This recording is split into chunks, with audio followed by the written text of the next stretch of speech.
ശ്രീമദ് ഭഗവത്ഗീത അധ്യായം 6 ശ്ലോകം 7.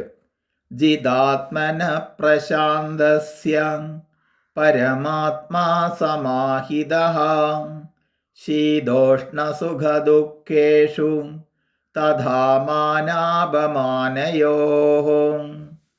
ഇന്ദ്രിയ അന്ധഃകരണങ്ങളെ ജയിച്ചവനും പ്രശാന്തനുമായയാൾക്ക് പരമാത്മാവ് സമാഹിതമാകുന്നു. ശീതോഷ്ണ സുഖദുഃഖങ്ങളിലും മാനാപമാനങ്ങളിലും അപ്രകാരം തന്നെ സമാഹിതമാണ്. കാര്യകരണാദി സംഘാതത്തെ ജയിച്ച ആളാണ് ജിതാത്മാവ്. കാര്യം എന്ന് പറയുമ്പോൾ ശരീരം. കരണങ്ങൾ രണ്ട് തരത്തില്, ഒന്ന് ബാഹ്യകരണങ്ങളും മറ്റൊന്ന് അന്ധകരണങ്ങളും. അന്ധകരണം എന്ന് പറയുന്ന സമയത്ത് മനസ്സ്, ബുദ്ധി, ചിത്തം, അഹങ്കാരം തുടങ്ങി. ബാഹ്യകരണങ്ങൾ എന്ന് പറയുമ്പോൾ 5 ജ്ഞാനേന്ദ്രിയങ്ങളും 5 കർമ്മേന്ദ്രിയങ്ങളും. ചെവി, കണ്ണ്, നാക്ക്, മൂക്ക്, ത്വക്ക് എന്നീ ജ്ഞാനേന്ദ്രിയങ്ങളും വാക്ക്, പാണി, പാദം, പായു, ഉപസ്ഥം എന്നീ കർമ്മേന്ദ്രിയങ്ങളും. ഇവയെ ജയിച്ചയാൾ എന്ന് പറയുമ്പോൾ ഇവയെല്ലാം സ്വവശത്തിൽ വെച്ചിരിക്കുന്നയാൾ എന്നർത്ഥം. തൻ്റെ ഇച്ഛയ്ക്കനുസരിച്ച് തനിക്ക് ഗുണകരമായതിലേക്ക് പ്രവർത്തിപ്പിച്ചും തനിക്ക് ദോഷകരമായിരിക്കുന്നതിൽ നിന്ന് പിൻവലിച്ചും തൻ്റെ നിയന്ത്രണത്തിന് അനുസരിച്ച് പ്രവർത്തിപ്പിക്കുന്ന ആളാണ് ജിതാത്മാവ്. അങ്ങനെയുള്ള ആൾക്ക് എന്താണ് മറ്റൊരു ഗുണം പറയുന്നത്? അയാൾ പ്രസന്നാന്തഃകരണനാണ്, എപ്പോഴും പ്രസന്നമായിരിക്കും. എപ്പോഴും അയാളുടെ ഉള്ളിൽ യാതൊരു വേവലാതിയും ഉണ്ടാവില്ല. ഇന്ദ്രിയങ്ങളെ തോന്നിയോണം നിയന്ത്രിതമല്ലാത്ത രീതിയിൽ പ്രവർത്തിപ്പിക്കുന്ന ആൾക്ക് എന്നും സംഘർഷമായിരിക്കും, വേവലാതിയായിരിക്കും. അടുത്ത നിമിഷത്തെക്കുറിച്ച്, ആസന്ന ഭാവിയെക്കുറിച്ചൊക്കെ അയാൾ അങ്ങനെ വിഷമിച്ചുകൊണ്ട് സങ്കടപ്പെട്ടുകൊണ്ടിരിക്കും. അയാൾക്കൊരിക്കലും പ്രസന്നനാവാൻ സാധിക്കില്ല. നമ്മൾ പറയാറുണ്ടല്ലോ, ഇന്നെന്താ മനസ്സിനൊരു വിഷമം എന്ന്. അത് മുഖത്ത് നോക്കിയിട്ടാണ് പറയുന്നത്. അപ്പം മനസ്സിൻ്റെ കണ്ണാടിയാണ് മുഖം. അപ്പം മുഖവും പ്രസന്നമാവില്ല. അപ്പം ആരാണോ കാര്യകരണാദി സംഘാതത്തെ ജയിച്ചത് അയാൾ പ്രസന്നനുമായിരിക്കും എന്ന് പറയുമ്പോൾ ഒരാളെ കണ്ടിട്ട് തന്നെ അറിയാം ആരാണോ ഇപ്രകാരം ഇന്ദ്രിയങ്ങളെ സ്വവശത്തിൽ വെച്ചിരിക്കുന്നത്, വെക്കാൻ പരിശ്രമിക്കുന്നത്. സാധനാനുഷ്ഠാനം ചെയ്യുന്ന ആളെപ്പോലും മുഖത്ത് നോക്കിയാൽ അറിയാൻ സാധിക്കും.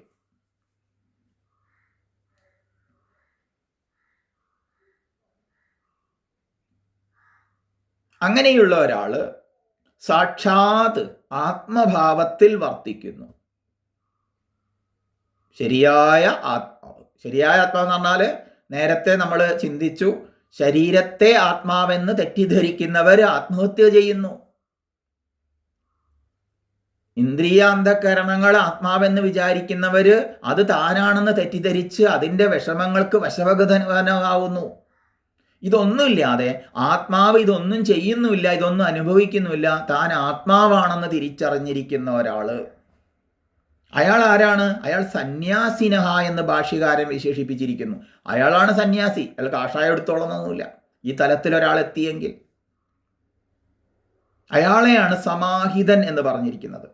സാക്ഷാത് ആത്മഭാവത്തിൽ, ശരിയായ ആത്മാവിനെ തിരിച്ചറിഞ്ഞ ഭാവത്തിൽ വർത്തിക്കുന്നത്.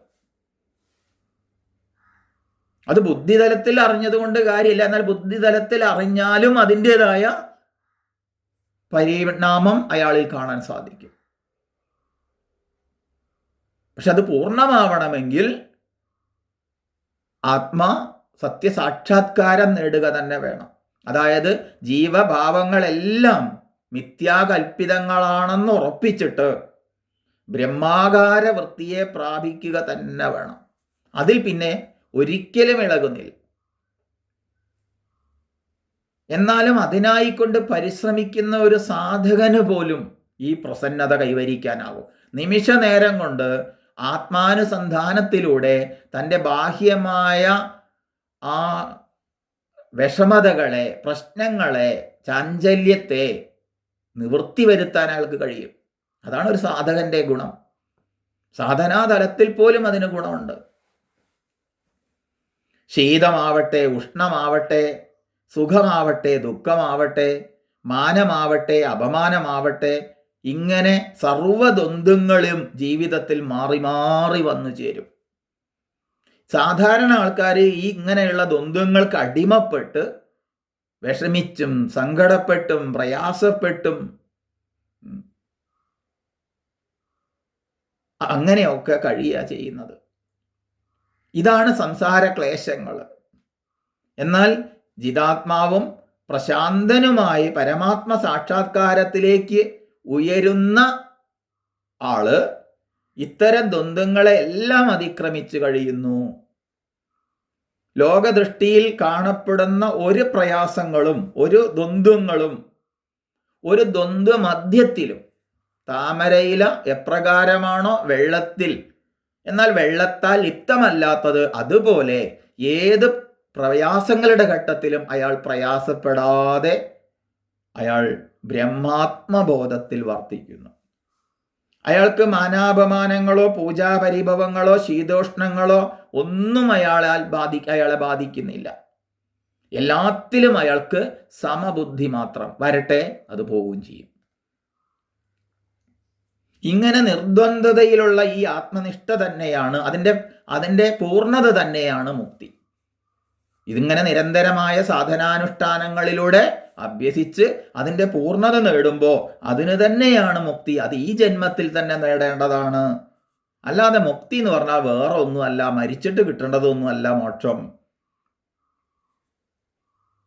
ഇപ്പൊ സുഖദുഃഖങ്ങൾ മാനസികമായി ഉണ്ടാവുന്നവയും മാനാപമാനങ്ങൾ ബുദ്ധിയുടെ നിലവാരത്തിൽ ഉണ്ടാവുന്നവയും, ഇപ്പൊ നമ്മുടെ ഇങ്ങനെയുള്ള ഈ അനുഭവങ്ങളെ ഒക്കെ ശാരീരികമോ മാനസികമോ ബുദ്ധിപരമോ ആയവയൊക്കെ അതിലൊന്നിനും തന്നെ തൻ്റെ ധ്യാനനിഷ്ഠയ്ക്ക് ഭംഗം വരുത്തുവാൻ ശക്തിയില്ല. ധ്യാനനിഷ്ഠ എന്ന് പറയുമ്പോൾ തെറ്റിദ്ധരിക്കരുത്, ധ്യാനിക്കാൻ ഇരിക്കുമ്പോൾ എന്നുള്ളതല്ല അർത്ഥം. തൻ്റെ ജീവിതം തന്നെ ഒരു ധ്യാനനിഷ്ഠയായി അപ്പോഴൊക്കെ താൻ ആത്മാവിനെ ആത്മധ്യാനത്തിൽ എന്ത് പ്രതിബന്ധങ്ങൾ, എന്ത് പ്രലോഭനങ്ങൾ, എന്ത് പരീക്ഷണങ്ങൾ വരുന്നുവോ അപ്പോഴൊക്കെ താൻ ആത്മധ്യാനത്തിൽ ബ്രഹ്മാകാര വൃത്തിയിൽ കഴിയുന്നത് തന്നെയാണ് ധ്യാനം. അതിനു വേണ്ടി ചെയ്യപ്പെടുന്ന സാധനയാണ് ദിവസവും നിശ്ചിതമായി നമ്മൾ ചെയ്യപ്പെടുന്ന ധ്യാനങ്ങൾ. അല്ലാതെ 24 മണിക്കൂറിൽ 24 മിനിറ്റ് ചെയ്യുന്ന ധ്യാനത്തിൽ നിഷ്ഠയ്ക്ക് ഭംഗം വരുന്നില്ല എന്നുള്ളതല്ല ഇവിടെ അർത്ഥമാക്കുന്നത്. ജീവിതം തന്നെ ഒരു ഈശ്വര ധ്യാനമാണ്. എപ്പോഴും ഈ ആത്മവിചാരത്തിൽ അയാൾക്ക് കഴിയുന്നത് കൊണ്ട് ആത്മാവല്ലാതെയുള്ള യാതൊന്നിനും തന്നെ ഒന്നും ചെയ്യാൻ സാധിക്കില്ല. ഇതാണ് ഈ ശ്ലോകം കൊണ്ട് ഉദ്ദേശിക്കുന്നത്.